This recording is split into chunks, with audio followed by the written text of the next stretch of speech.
Broadcasting live from the Mercedes-Benz Palm Beach Okeechobee Boulevard Studios, we are 640 Sports. WMEN, Royal Palm Beach. Taste of Soul 2015, presented by Freeman Injury Law, Molina Healthcare, and 640 Sports. Eat the best choices of barbecue ribs, pork chops, chicken, greens, cornbread, mac and cheese, sweet potato pie, peach cobbler, lemon meringue, pound cake, and admission is free. The official beer sponsor of Taste of Soul is Modesto Especial and Negra Modelo. There's a DJ to keep the party live, drumline, Jay Sharp Band, and a performance from Grammy Award-nominated Kenny Lattimore. All I do.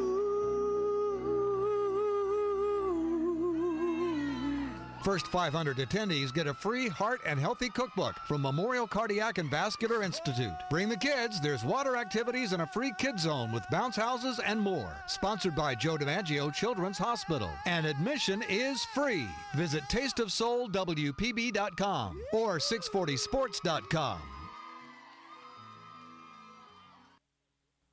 I'm terrible with money. Apparently, a PhD in physics won't help me predict the trajectory of my own retirement. So I work with TIAA-CREF. You get quality, personalized advice no matter what your balance is. For me, they make investing as easy as Newtonian physics. Advice for everyone. One more way TIAA-CREF is created to serve and built to perform. Visit TIAA.org. TIAA-CREF Individual and Institutional Services, LLC. This testimonial is an actor portrayal. Advice is subject to institutional plan rules. Investing involves risk. Individual results will vary. Swung on and hit in the air to left field. Way back goes Geyer on the track looking up, and it is gone! It is a 3-run home run for Slade Heathcott, hitting it into the left field seats. He slayed him, and the Yankees take a 4-1 lead. Heathcott hadn't had a major league at-bat since May 27th. To step in that situation in particular, how difficult is that for a guy? Well, I think it's really difficult because, as you said, it's in the middle of a race. He has not been here for a while. He was playing well before he got hurt, and then, he has not been here, like I said, and to be able to do that off a very good closer. He's up near the league lead in saves. It's pretty amazing. Well, here's the 1-2 from Miller to Butler. Struck him out swinging. Fastball up. Ball game over. Yankees win. The Yankees win. You mentioned CeCe. What stood out the most? I thought his sinker was tremendous tonight. It just had a lot of movement on it, and I thought he used his breaking ball extremely well. And to pitch out of that, the bases loaded jam, I think with one out, he came up big for us and gave us a ton of distance. Swinging a high drive center field. Yelich going back. Yelich at the track. It is over his head and bouncing over that orange line. That's going to get Young in to break this tie. It is 4-3 New York. It feels good to produce right there, especially with 2 outs. Those 2-out RBIs, they're golden. And they're, again, they're a big momentum shift when you can get those 2-out RBIs. So, that felt great. You always want to be the guy that your teammates want you up there in that type of situation. But again, with this offense, we don't have to rely on one guy. It's a huge hit for him to give us the lead right there. That was a big win, and he had the biggest smile on his face at second base, so we're all here for him and really happy for him.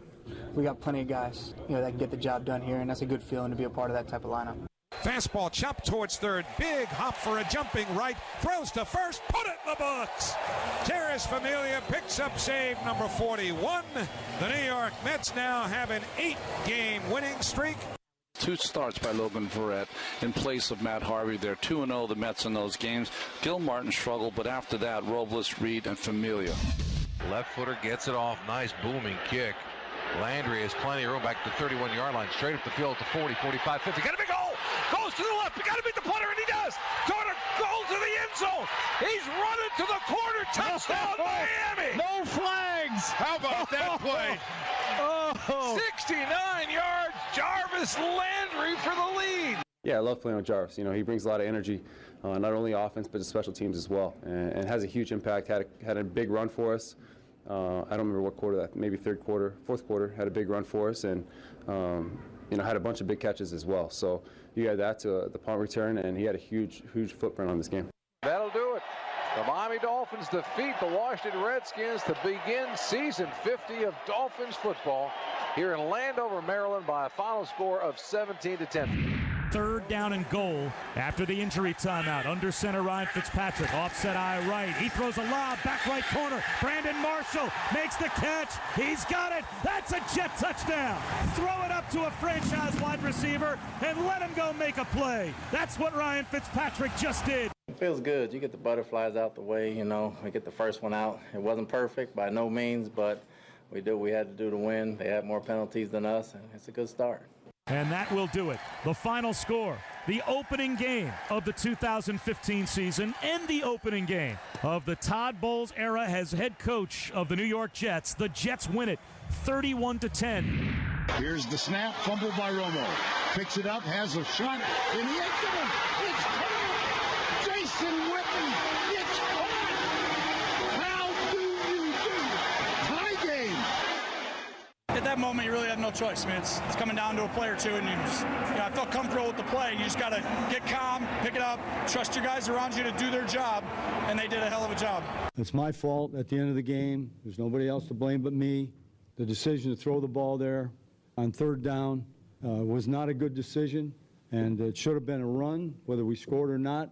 The clock would have at least given us an opportunity to take a few more seconds off. We wouldn't have had the points, but, you know, we could have run the ball. The clock would have run. We line up, take a timeout, and kick the field goal. It would have taken at least another 40 seconds or so off the clock for them. So that was a bad decision on my part. Nobody else to blame but me. Shane Vereen laterals it back. They are trying the Stanford bend. Game's over. Extraordinary finish. I should have definitely, had an option, just take the sack and run those 40 seconds off the clock, give them less time. So that's 100% on me, and that can't happen. I had bad clock management those final 3 plays. I thought they'd used their last timeout on the play to Odell when we got the 1st down, and I thought they only had 1 timeout left.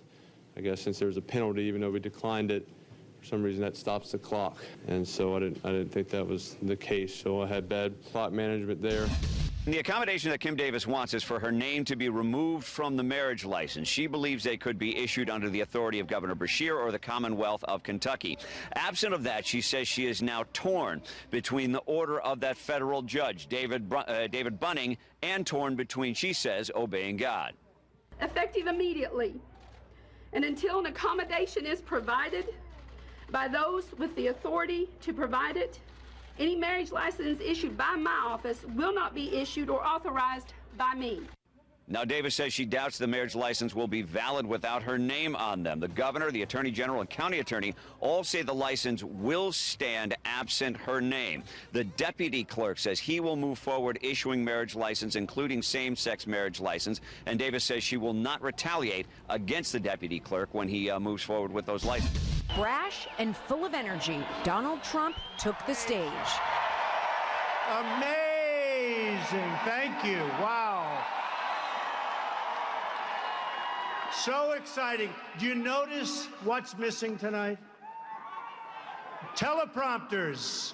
No teleprompters. Without a teleprompter, a 1-hour speech. So, the debate. I hear they're all going after me. Whatever. Playing to the crowd, many who couldn't hear enough. If I'm elected president, so proud of your country again. He hit on many of the themes he has in the past, blasting the Affordable Care Act. And Trump got a standing ovation and chants of USA when he said this. We have to stop illegal immigration. We have to do it. Once again, he pledged to build a wall on the border. Trump says he'll announce a tax plan soon.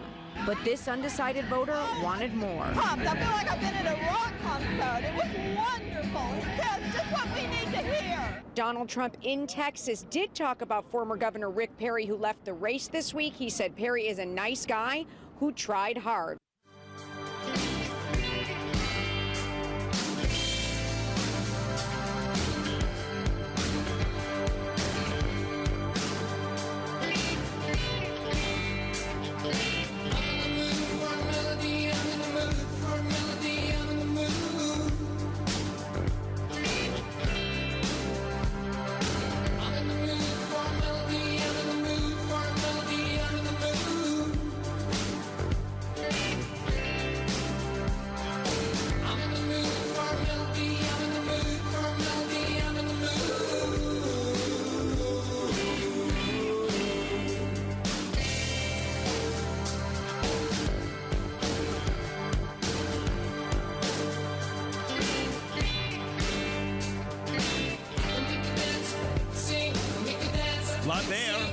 Chris West. Can you make that thing lower? The one down there, not the one on the board. The one down there seems a little lower to me. Welcome. There you go. Welcome back to the Sid Rosenberg Show, 8:10 on your Tuesday morning. I guess there was a mix-up with Lanny Davis, the man that has run the Clinton campaign forever, both Bill and Hillary. And he will join us tomorrow. Tomorrow's a great guest list, too. We have Jen Rubin on tomorrow from the Washington Post. She'll be here to preview tomorrow night's big debate at the Reagan Library, debate number 2. There is a kiddie table tomorrow night. Seemed to be a mix-up. The fans weren't sure, but there is one. 6 o'clock tomorrow night. Sans Rick Perry. Thank God. Sorry, Joyce. He sucks. He will not be there. 6 o'clock is the kids' table, and the big boys, including Carly Fiorina, go at it at 8 o'clock. Is that right? Yes, and you said earlier there would be 11, and you were correct. I am correct. There yes. is 11. I'm yes. always correct. I'm a genius. Thank you for that. That's on CNN tomorrow night. Jake Tapper and Hugh Hewitt and a host of others. So Jen Rubin, Washington Post, will preview that for us tomorrow. Lee Corso will be here tomorrow, talk some college football. Tim McCarver, the great, talking baseball, and Lanny Davis. So tomorrow, a big show. Yep. And don't forget, coming up today in about 19 minutes from NFL Films, the NFL Network, and Fox, previewing week number 2 and reviewing week number 1 in the NFL will be Brian Baldinger. My good buddy, actor Billy Baldwin, stopping by at 9. He's got a new TV show. He's a great guest. He'll be here at 9. Alex Brother. And 9:30, we'll talk to Allison Camerata from CNN. She does the morning show alongside Chris Cuomo. She's also filling in tonight on Out Front with Erin Burnett at 7 o'clock. Allison is terrific, and, of course, her network has the debate. So some really good guests are going to stop by before today's show is over. The Open loaded with stuff, starting with the Yankees. They get the win 4-1. Big effort by CC Sabathia. Big home run by Heathcott. And they gained a half game on Toronto. The Blue Jays were idle last night. So the Yankees are now 3 back of Toronto inside the American League East, and they'll play game 2 of that series against Tampa tonight. Warren and Odorizzi tonight. It'll be Severino and Archer tomorrow. Yankees enjoy a day off on Thursday, then take on my red-hot New York Mets for a weekend series in Flushing starting Friday. And then after the weekend, they've got Toronto. So the Yankees have some big, tough games coming up. My Mets, our Mets, 8th in a row yesterday. They've now built up a 9.5 game lead over Washington. They are a win away and a Nats loss away from a double-digit lead atop the NLS. They don't lose. Up to 83 wins, tied with the Dodgers for the third most inside the NL. The Pirates have won 86. The Cards have won 89. So the New York Mets, the miracle, the Amazins, the New York Mets kicking effing ass all over Major League Baseball. And it's almost like they let these teams get the lead and they come back in the 6th, 7th, and just and demolish it. It's incredible. Every single night. Daniel Murphy in the 9th on Saturday? Saturday. Yeah, unbelievable. Well, they got the guys now, both David Wright and Cespedes coming up big yesterday. Terry Collins saying Cespedes is the best player he has seen since Barry Bonds.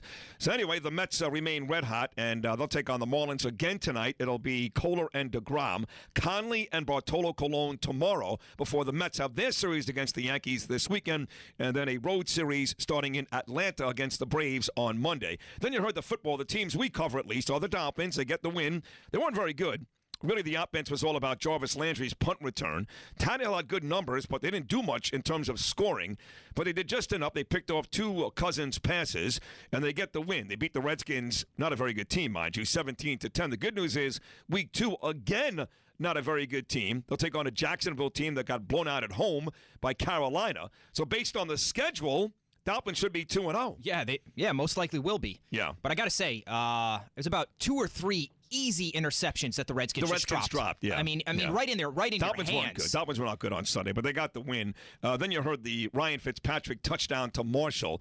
If you didn't watch the Jet game on Sunday, the Browns started Josh McCown at quarterback. Dolphin fans may not remember this, but when Bill Parcells took over the job here, and he brought in Tony Sperano, do you know who the very first starting quarterback was supposed to be for the Dolphins in the Bill Parcells era?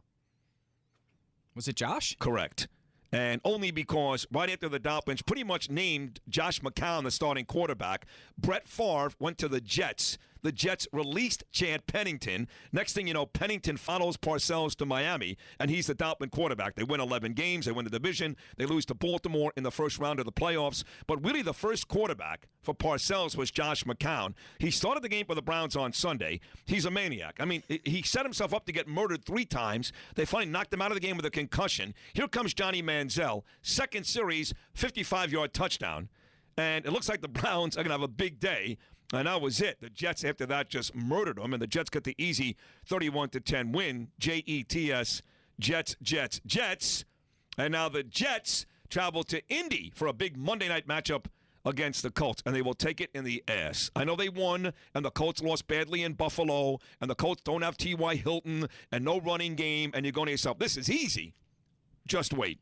This is exactly how the NFL sets you up. Home game, Monday night. There's no way the Colts are starting the season 0-2. I'm sorry. So I may take the Jets plus the 7, maybe, but they ain't winning this game on Monday night. I know they look good. It's the Browns. No, you're right. And week 1 is only week 1. And That's it. Completely different. I mean, by week 3, the NFL could look completely different. Right. But Except I don't think for the Giants. They'll look the same every week. They'll make mistakes. Eli will make stupid mistakes, if not physical mistakes by Eli, mental mistakes. Why don't you take a sack there? Why don't you, don't throw the ball away no matter what? And then to make matters worse, we've got audio coming up. We're going to play for Brian Baldinger at 8:30, where Rashad Jennings, Eli Manning tells his running back, I hope Fred Richmond is listening, because he just doesn't get it. Eli Manning, despite 2 Super Bowl MVPs and gaudy statistics, is one of the most overrated quarterbacks I've ever, and I've said this for years. This idiot told Rashad Jennings not to score. Tom Coughlin's like, I wanted Rashad Jennings to score. Give my team a 10-point lead, and the Cowboys have 1 timeout and 90 seconds. We win the game. Eli Manning told Rashad Jennings, fall down at the 1. You go up by 2 scores, the game is over. You can't make this up. I mean, I thought it was bad enough what Eli did, but let alone telling the running back, your starting running back, hey, take a knee and kneel it at the 1. Let's knock some more time off the clock. I knew it. Again, I was watching the game with my dad in ICU, and as soon as they kicked the field goal, I swear to God, on my kids, I said, they just lost the game. I would have been much happier running the football, coming up short, give Dallas the ball at their own 1 or 2 yard line with a 3-point lead and no timeouts and make them go the distance or make them go 60 yards to kick a field goal. You go up by 6. Now you give Tony Romo 90 seconds to score a touchdown at home and win the game. I swear I knew they were going to lose. And they did just that. Giants, by the way, have the Falcons next. And the Falcons shocked a lot of people by beating the Eagles last night. Yeah, that was... I thought the Eagles would be good this year. They looked awful. Are going to be good. They didn't look good last night. They didn't look great last night. No, they were not in sync, but a lot of new moving parts. A lot of people thought the most improved team in football this would be Minnesota. And they lost, but they got killed last. They didn't score a touchdown. Good point. If you weren't up late last night, they lost 20-3 in San Francisco to the 49ers, and the much anticipated return of Adrian Peterson resulted in 31 yards on 10 carries. But Carlos Hyde, the 49er running back who no one's ever heard of, he had 168 yards and 2 touchdowns. He was the best running back on the field last night in San Francisco, not Adrian Peterson. So that's the NFL for you. Then we had this loser, Kim Davis. I know Joyce thinks she's a hero and a martyr. She's a loser and a common criminal. And she went back to work yesterday. Yay. And she allowed. She's such a great American and such a wonderful person. She allowed her county clerk to marry a gay couple. How about Kim Davis, everybody, huh? What a team player. What is it, Chris? Common criminal, no. She is a traitor under the United States. She is denying civil rights to American citizens. That's right. She needs to be tried as a traitor and then convicted as a traitor. Tarred and feathered somewhere in Moorhead, Kentucky. No. Disemboweled in public as the United States Constitution states what happens to a traitor. Hung and disemboweled as an example of what you do, of what happens to you when you deny American citizens their rights. That's Chris West filling in for Eric Lengel. You okay, bro? Oh, yeah. No, I've got a gay brother, and for years we've had to deal with stuff like this, and it's just not right. I'm with you. I'm right with you. The fact that some people classified her as a hero, and I mean, she's this. First of all, she's gross. She's been married about 90 times. Her family's disgusting, and she did find Jesus. Where did she find him exactly? Somewhere in Kentucky. He just came to her. He came to her. She had a vision. It's like finding Waldo. Yeah. So she was back at work yesterday at a Walmart. Thank you. She found him at the rollback aisle at Walmart. This is according to Ricky Balufe. And then finally, Donald Trump spoke last night in Texas and had about 15,000 people. He had more people there than the Marlins will get in a 3-game series. And they loved him. He said nothing. He did nothing. He sounded silly. It was basically, once again, Vince McMahon at Raw, and they loved him. And that's all he has to do. So this big debate coming up tomorrow. Once again, Donald Trump does not have to do much for the people to revel in excitement and roll on the floor and yell and scream and USA, USA. And I'm one of them. I am guilty. I'm mad at Donald. I'm very angry with Donald, but he's still my guy right now. Right now, he's still my guy, and I'll be rooting for him in a big way tomorrow night. And that is a big debate. Once again, 6 o'clock, the kiddies table. 8 o'clock is the big table, and we have a bunch of really good guests stopping by tomorrow to preview the debate and Thursday to review the debate. Is that right? That is right. Like you said, Jen Rubin, Lanny will join us tomorrow. Peter King, hopefully Peter Thursday. King, we'll recap it. Maybe Matthews. I did send, I got an email back from Tina Urbanski at NBC, so maybe Chris Matthews on Thursday, too.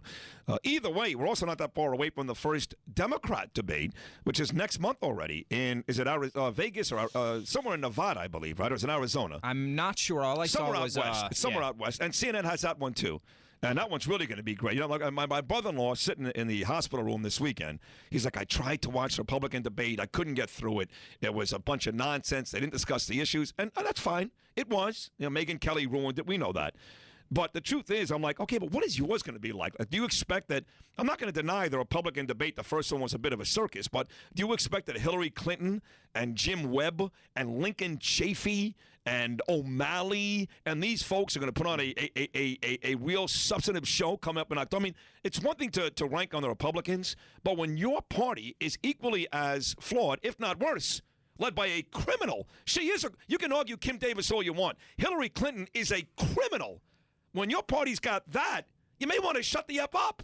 And Bernie Sanders, who, by the way... Oh, Bernie Sanders is just a complete crazy person. This guy's been in the government for how many years? Has anyone ever heard or even seen him before, No. But prior to 6 months ago? No, nobody knew who this guy was. Nobody. But now they're he's jumping a on the genius. train. Oh, Yeah, he's a genius. I'm Bernie Sanders. I'm Bernie. The only guy I like, or girl, on that side of the docket is Jim Webb. I happen to like Jim Webb out of Virginia, but he's got no chance. I mean, it's, it'd be like Chris West running for president. I mean, he's got no chance. None.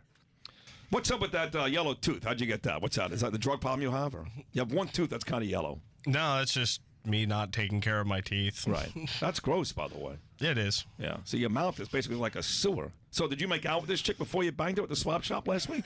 I honestly don't remember. Yeah. Probably not. But you don't smoke cigarettes, just weed, right? No, I don't touch cigarettes or tobacco. It makes me feel disgusting smoking that stuff. Right. I got you. All right. You're happy to be back here, aren't you? Absolutely. It's always fun on the Sid Show. Yeah. Well, we thought we would do this on Friday. You would have been great there, too, because I know you have a lot of opinions about 9/11 and all that stuff. But unfortunately, my dad didn't cooperate. If you guys don't know, my dad, I was in New York the last 4 days. I'm sorry I missed Friday's show. I wanted desperately to do that show. In fact, I did a Facebook post. Well, this is ironic. About an hour before I got the phone call that had me going to New York, I put up a Facebook post with a picture of the towers burning. And I said, in the 14 years since that tragic day, which I was a part of, and in fact, I'm going to play the audio today because you didn't play it on Friday of me on the air with Imus. And when we come back from break, we'll play that. In the 14 years since that day, more compelled to do the show this year than any year. And people said, why is that? So I put up a post that told you why. Because this Iran deal, this horrific, treasonous Iran deal, it's bringing me right back. Those are the same people that celebrated that day. They wish 300,000 died, not 3,000. And you start doing deals with the enemies, people that want to see us suffer these types of things. And I said to the folks out there, especially Jews, but not only Jews. I know people got angry. Why just the Jews? Because I'm Jewish. And I know that Iran wants to destroy Israel. So to me, it's worse for the Jews. But I understand for everybody, it's a horrible deal.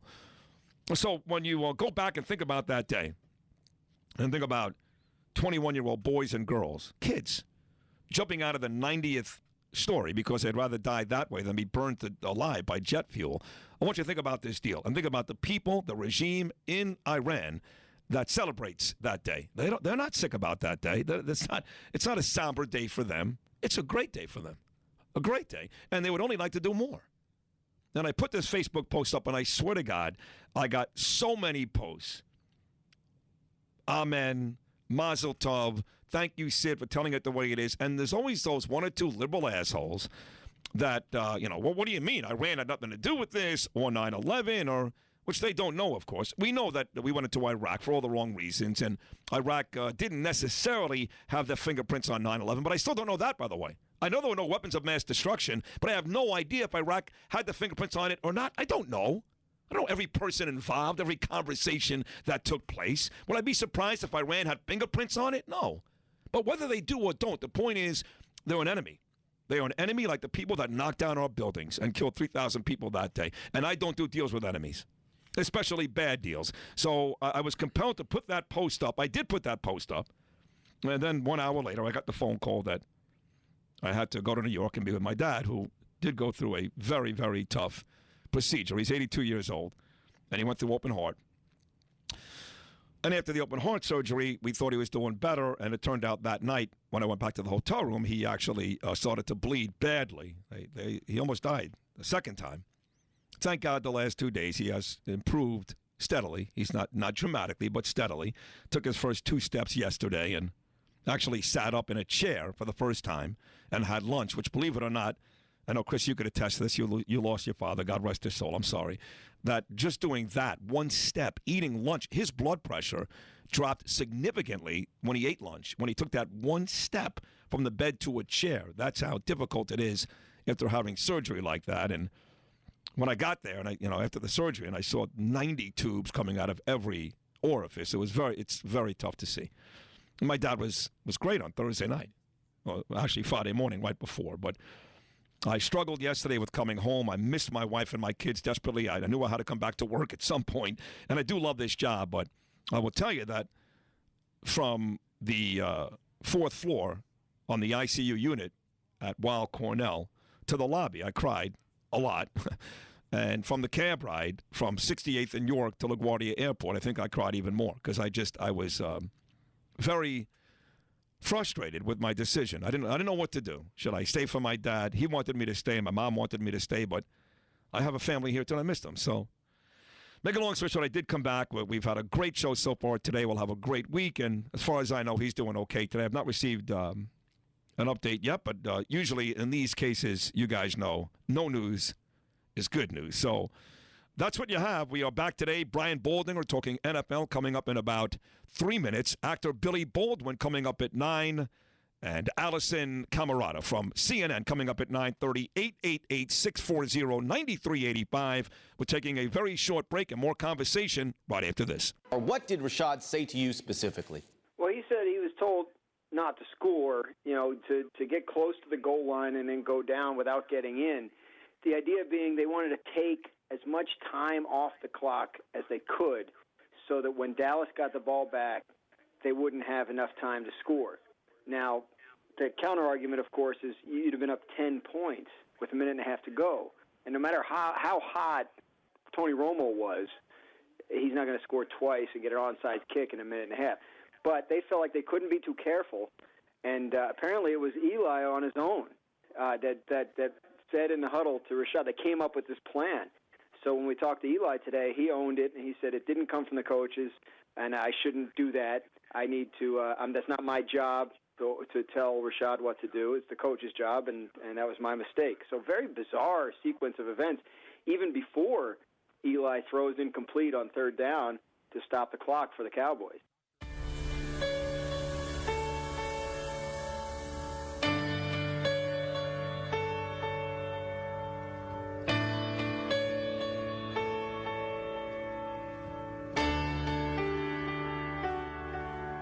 And you ask me what I want this year, and I try to make this kind and clear. Just a chance that maybe we'll find better days. 'Cause I don't need boxes wrapped in strings and designer love and empty things. Just a chance that maybe we'll find better days. So take these words and sing out loud, 'cause everyone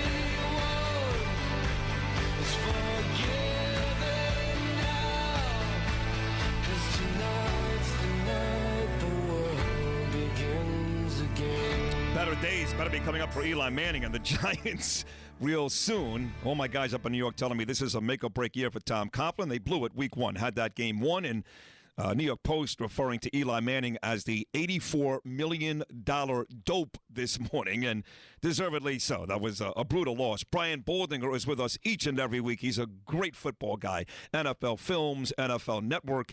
Hopping on a plane, only has about 10 minutes. We'll talk some NFL. Brian, good morning, pal. Hey, good morning, Sid. How are you today, Good. buddy? What are you flying to L.A. today? Where are you going? I'm flying from L.A. to Philly. By the way, right now. you'll be very I'm happy, Brian, that as you Facebooked me earlier this morning, your hometown of Massapequa, Long Island, very well represented today. I saw that, man. It was unbelievable, Sid. You got Mr. I don't know if you're going to call him William Baldwin or Billy Baldwin. I just knew him as Billy. And know him as Billy, so. Yeah, he and I Anyways, I think that's pretty cool. Yeah, he and I are pretty tight. He's actually a huge fan of mine, and Danielle and I, my buddy Rich Genovese lives in Plain Edge, or Plainview, whatever. Right. Everybody knows Richie. Right, from Budweiser. So Massapequa would put on this dinner every single year. They'd raise money for the town, and Billy would show up to that, and I'd put him on WFAN, and he and I actually got pretty close. I never met the rest of the guys, Steve and Danny or Alec, but Billy's always been great to me, and he's going to hop on in about 30 minutes. Oh, you got to tell him I said hello. I saw him this spring out in Santa Barbara where he lives. Everybody should live the life of Billy Baldwin for one day.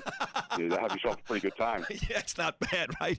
Well, I'd rather be Billy Baldwin today than anybody on the Giants. I mean, there was so many things wrong with that. First of all, you don't throw the ball on third down. If you're Eli Manning, 11-year veteran, you got to know to take a sack. Second of all, you have to know how many timeouts the opposing team has. Third of all, you can't tell your running back to fall down at the 1-yard line with an opportunity to go ahead 2 scores on the road with 90 seconds to go. I mean, everything Eli did said to me, I've been right all along. Despite 2 Super Bowl MVPs, he's the most overrated quarterback we ever talk about in this league.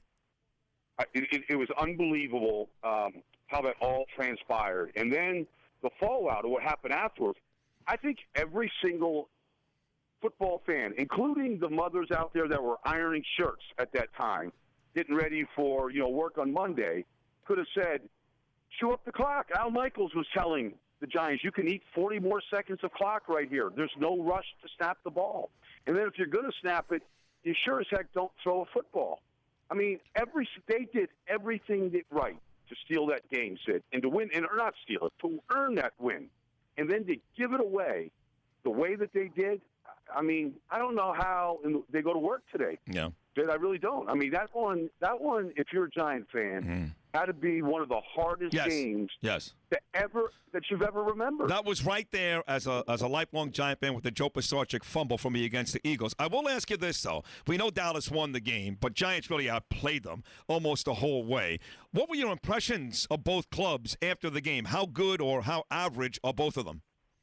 Well, I mean, you got to give the Giants credit. I mean, those turnovers, they forced them. Jermaine McBride, getting the ball out of the hands, and then Dominic Rodgers-Cromartie, taking it into the end zone. I mean, knocking the ball out of Devin Street's hands and forcing that. I mean, they earned those takeaways and the quick scores that they got off it. But I thought, as good as the Giants' offense line, I thought played, I mean, they just didn't perform well. I mean, Eli doesn't look good. He didn't look good in preseason. They didn't throw the ball well. They couldn't sustain drives offensively. But there's a lot of different ways to win football games in this world, Sid.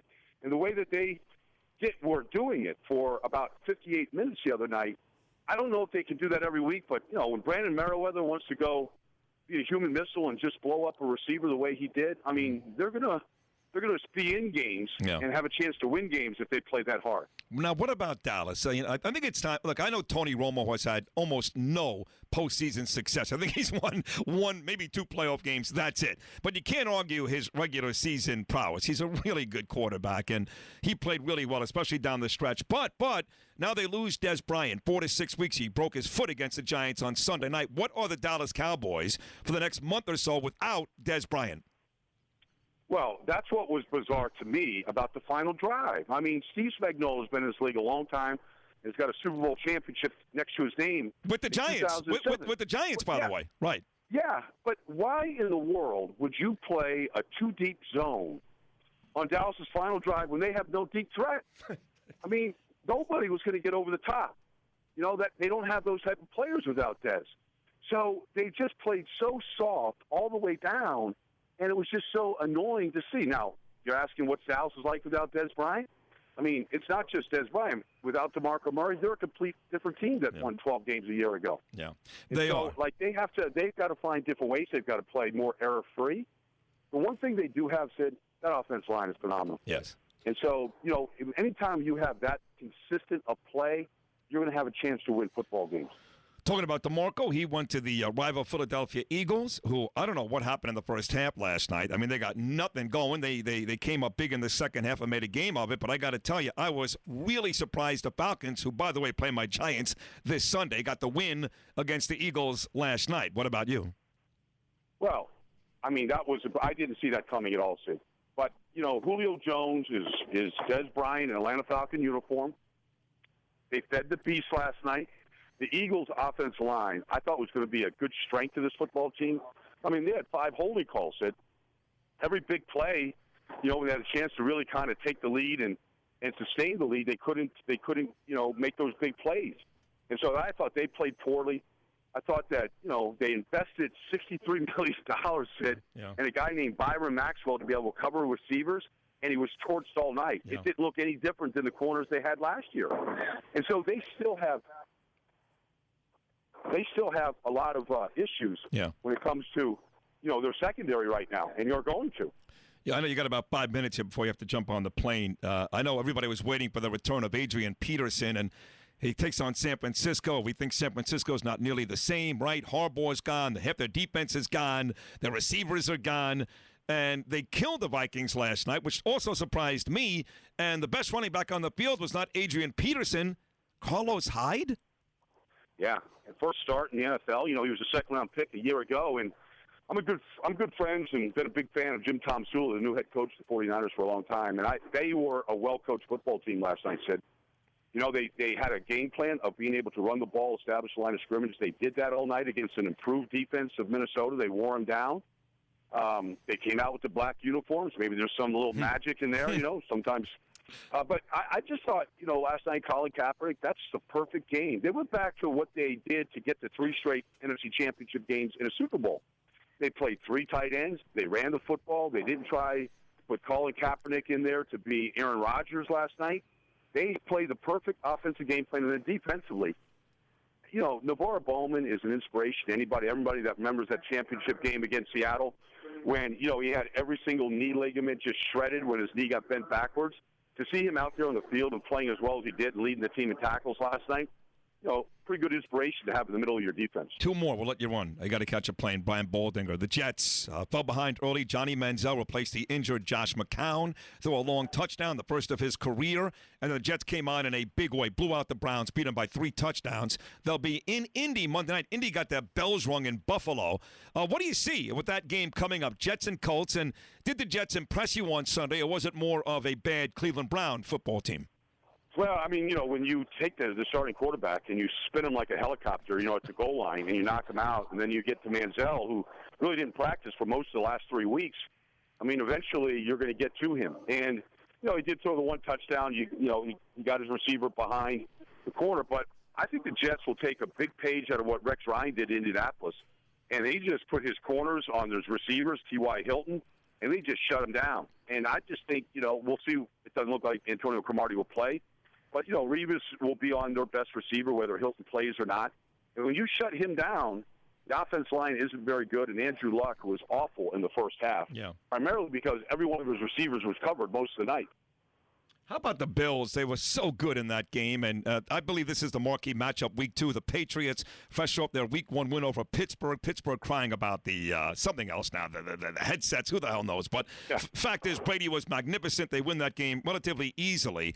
Now they got the Bills. Rex Ryan is only 3-9 in his last 12 games against Tom Brady, but a bunch of those have been decided by 3 points or less. It looks like Tyrod Taylor may be the real deal. So the question is, how good is Buffalo?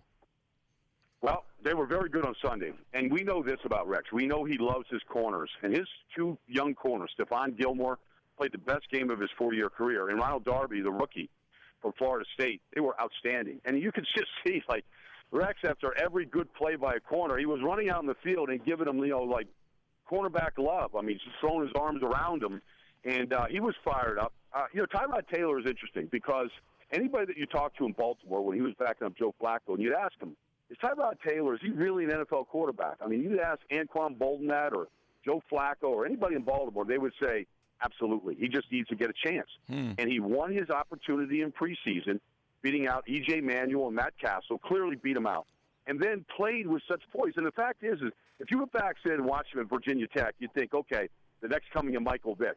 But he's not like that. He has that ability to escape and to run, but he really is comfortable in the pocket, dissecting a defense, kind of going to his reads. I'm sure Belichick will give him a lot of window dressing. I'm sure he'll see a lot of looks he hasn't seen.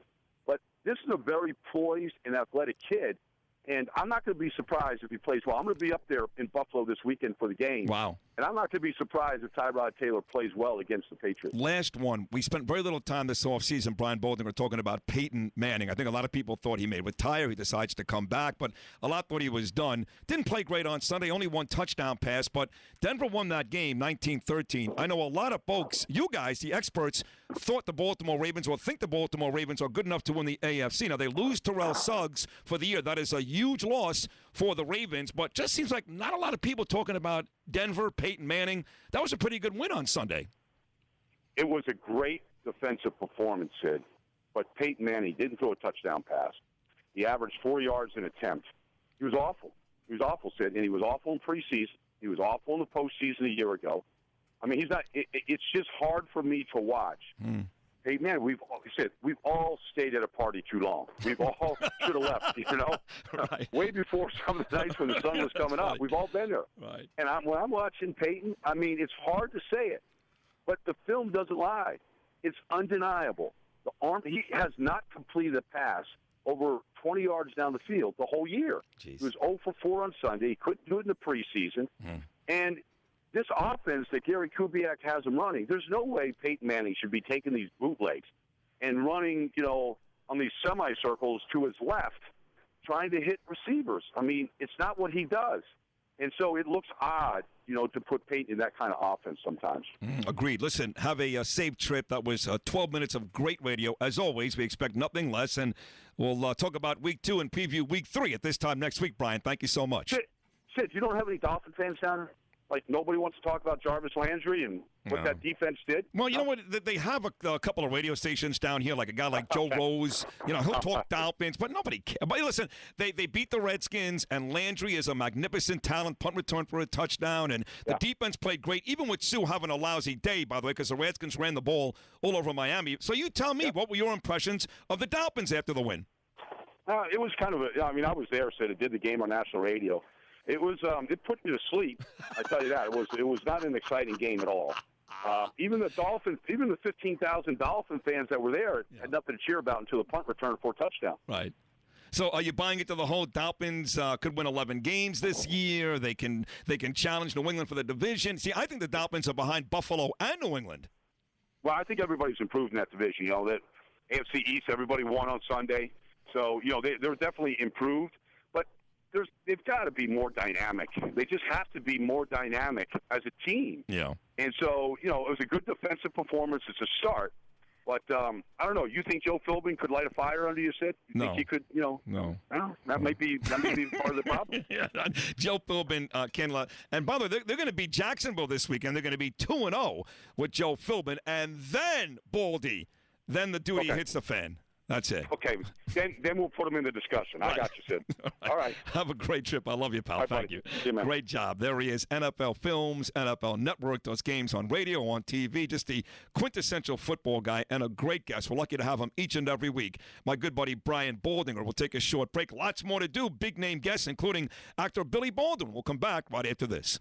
Did crumble to the ground, but I think they really wanted them to kind of fall forward, if you will, and end up all over Lower Manhattan, but it was just a horrible time, and we did not do the show on Friday because I was in New York with my dad, who had open heart surgery this weekend, but that is actual audio, the actual audio from the morning when the first plane hit on the air with Imus back in September of 2001. We'll take a short break. When I get back, I love this guy from one of the most popular acting families you find in Hollywood. All of his brothers, Steven, Danny, Alec, are all big-time stars, as he is. He's got a new movie coming out on, I believe it's on the Hallmark Channel.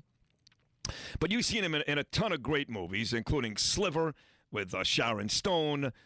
You saw him in a couple of TV movies as well, including The Craigslist Killer. Did a good job in that movie. My good buddy from Massapequa, Long Island, Billy Baldwin, right after this.